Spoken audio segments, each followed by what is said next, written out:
Do të flasim edhe për flotën ushtarake detare, që këto ditë me datën 25 gusht bën 100 vjetorin e saj. Do të flasim me piktorin e njohur dhe njeriu që bëri balonat për herë të parë në vitin 83, që tashmë jeton në Francë, ku ka hapur dhe një shtëpinë e kulturës shqiptaro-franceze, Zamir Mati. Zamir Mati, mirë se keni ardhur në podcast me Syçin. Faleminderit për ftesën, i nderuar Ilir.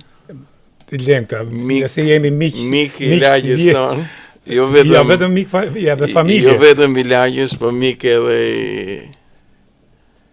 atit tuaj të nderuar, një nga oficerat me një histori të veçantë dhe një nga personalitetet e asaj kohe, me një dashamirësi për njerëzit dhe me një dashuri të jashtëzakonshme për vendlindjen dhe veçanërisht për Kosovën. Faleminderit. Dinakun e kam pasur mik, ashtu si të kam edhe ty edhe. Po, Dinaku ka qenë mik dhe jep ditë kundër admirali.